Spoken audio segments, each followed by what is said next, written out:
Je voudrais également essayer de répondre à la cellule de communication de l'UFDG, puisque vous avez constaté comme moi, depuis hier, sur les réseaux sociaux, c'est mon nom, partout, c'est mon nom. Je voudrais les rassurer une seule chose. Moi, Alucène Makane Rakake, je ne suis contre personne.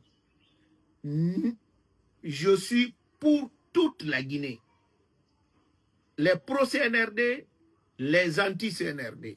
L'objectif qui m'anime est de réconcilier les Guinéens, est de se battre pour promouvoir notre pays. Mais je m'en voudrais en tant que témoin de l'histoire récente et surtout membre de l'équipe des pionniers pour l'instauration de la démocratie, quand je vois certains leaders qui utilisent des arguments fallacieux qui ne reposent sur aucun fondement historique pour opposer les Guinéens. C'est pourquoi je me suis adressé à M. Cellou Dalein Diallo et son parti pour lui dire que traiter les autres de traître n'est pas digne d'un homme politique. Parce que la politique, un parti politique, c'est une association des personnes au service des idées, c'est-à-dire au service de la nation, pas pour servir un individu. Donc même dire que quelqu'un a trahi un leader prouve à suffisance que ça, ce n'est pas un parti politique. C'est une entreprise personnelle et individuelle qui ne doit pas prospérer. Je voudrais dire à monsieur le coordinateur de la cellule de communication de l'UFDG qu'en politique, ce n'est pas parce que vous avez beaucoup de personnes derrière vous que vous êtes bon. Et même pas seulement en politique. Il n'a qu'à prendre le Coran. Dieu a dit, la plupart des hommes se trompent. La plupart des hommes ne savent rien. Et récemment, Adolf Hitler, il n'est pas venu au pouvoir par un coup d'État. Il a été élu. Mais après, chacun de nous sait le désastre qu'il a commis. Donc, ce n'est pas dire parce que quelqu'un a beaucoup de personnes qu'il est le meilleur. Je voudrais maintenant revenir sur les comparaisons entre M. Cellou Dalein et moi. Parce que j'avais dit que si j'étais membre de la cellule de communication de l'UFDG, il y avait des termes que je n'aurais jamais utilisés. C'est-à-dire termes de cohérence, termes de la lutte contre la corruption, ou bien le terme de esclave. Ça, c'est des choses que je n'aurais jamais utilisées. Parce que si je prends le titre de la tribune du patron de la cellule de communication, je vois Makanera, la voix de son maître. J'ai cherché partout, je n'ai pas compris ce que cela veut dire dans le contexte actuel. Mais quand même, j'ai vu esclave de ses intérêts, ça je connais. Mais s'il dit la voix de son maître, ça veut dire que j'ai un maître et je répercute sa voix, je lui dirai que moi, à sa place, je n'aurais pas utilisé, compte tenu du ressentiment des Guinéens, de l'histoire de notre pays et par rapport au parti qu'il défend.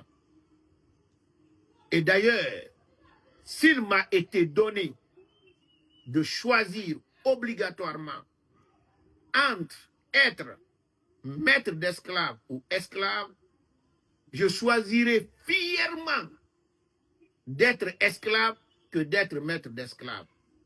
Car maître d'esclave, c'est un bourreau et l'esclave en est sa victime. Nous savons tous surtout nous les musulmans, qu'après le prophète Mohammed, rien ne justifiait l'esclavage. Tous ceux qui l'ont été, ils l'ont été par l'injustice, la barbarie et la cupidité humaine. Donc être fier d'être un maître, c'est peut-être de ne pas pouvoir analyser les choses correctement. Je vais revenir sur la cohérence dans le combat politique. Monsieur Cellou Dalein Diallo et moi, il a été ministre, j'ai été ministre. Chacun de nous est venu devant vous pour dire qu'il se bat contre la corruption. Moi, en tant que ministre, je n'ai pas occupé même un bâtiment administratif. Lui, en tant que ministre, il a occupé un bâtiment administratif. Il s'est accaparé du bâtiment administratif. Et sur des arguments qui n'ont aucun fondement, ni éthique, ni fondement juridique. Parce que le bâtiment qu'il a occupé, c'est le logement des ministres. Et nous savons tous que dans les domaines de l'État, vous avez deux domaines. Domaine public de l'État et domaine privé de l'État. Pour que le domaine public de l'État quitte pour rejoindre le domaine privé de l'État, il faudrait que sa destination n'existe. Il faut qu'il soit dans les conditions où sa destination n'existe plus. C'est-à-dire la cause pour laquelle ce bâtiment a été choisi comme domaine public de l'État soit éteint complètement. Cela veut dire qu'on n'a plus besoin de loger les ministres. Mais au moment où ils s'accaparaient de ce bâtiment, mais il y avait encore des ministres et des fonctionnaires qui n'avaient pas de logement. Et on n'a vu aucun décret qui a déclassifié le domaine là. Et même pour vendre un bien de l'État, c'est la vente aux enchères. Un ministre ne peut pas être vendeur et acheteur. À sa place, j'aurais honte de dénoncer la corruption en Guinée. Le général Mamadi Doumbouya, tout ce que vous dites sur eux, quand ils ont voulu vendre les véhicules de l'État, ça c'est des simples véhicules. Ils ont demandé la vente aux enchères avec un commissaire priseur. Mais revenons sur les arguments avancés. Même pour l'acquisition, il dit qu'il s'est endetté de 400 et quelques millions pour acheter le bâtiment. Entre nous, quel est le banquier, fou qu'il soit, qui peut asseoir une dette de 400 et quelques millions sur un salaire qui ne fait même pas 2 millions? C'est impossible. Mais ce n'est pas limité sur le bâtiment ministériel.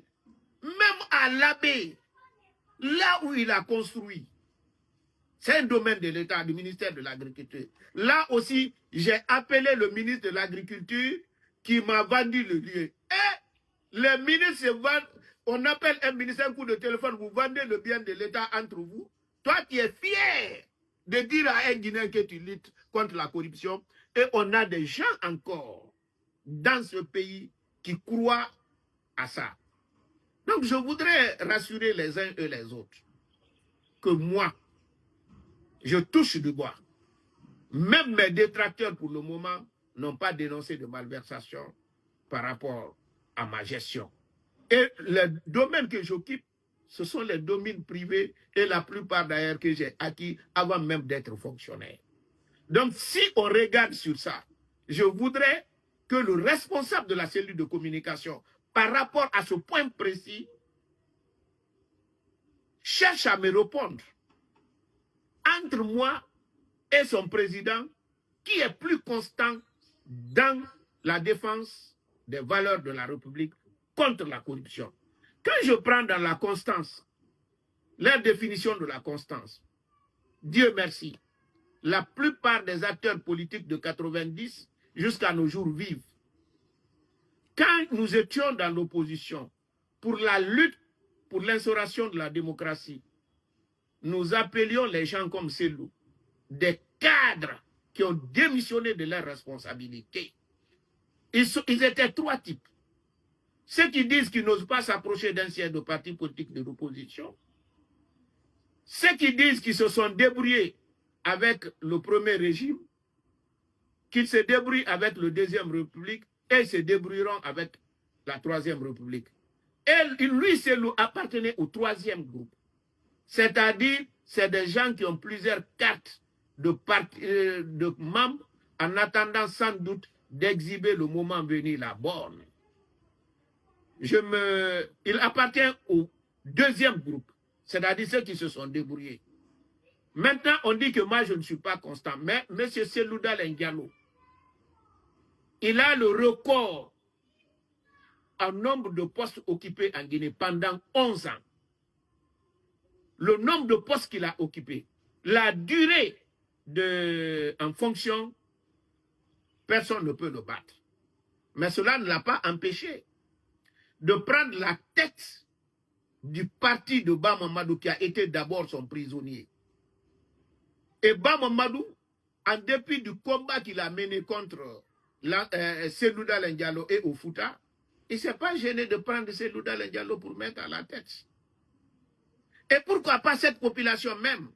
Si changer de leader, c'est de l'inconstance.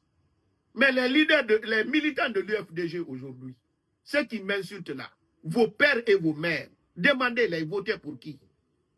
Si ce n'est pas les militants de Bamamadou, ce sont des militants de Siradou Diallo. Mais aujourd'hui, ils votent pour Selouda Lendialo, qui était leur adversaire. Entre eux et moi, qui est inconstant et qui est incohérent? Parce qu'au moins moi, Alpha n'est pas au pouvoir, mais je n'ai jamais dit que tout ce qui est bon, c'est moi. C'est ce qui est mauvais, c'est Alpha. On a suivi la campagne de Senou. Quand il tire le bilan, quand on dit qu'il y avait la corruption autant de comptes, ça, c'est pas lui. Mais si on a réalisé le pont sur Fatala, c'est Senou. Si on a réalisé le pont sur le Niger, c'est Senou. Si on a mis la route ici, c'est Senou. Mais partout où c'est gâté, c'est pas lui. C'est ce qu'on appelle de l'incohérence. Encore une fois, je voudrais aux responsables de la cellule de communication des explications par rapport à tout ce que je viens de dire. Quand moi je parle, c'est factuel, c'est palpable. J'ai tous les défauts, sauf deux. Je ne trahis pas, je ne mens pas. Qu'on me prouve le contraire.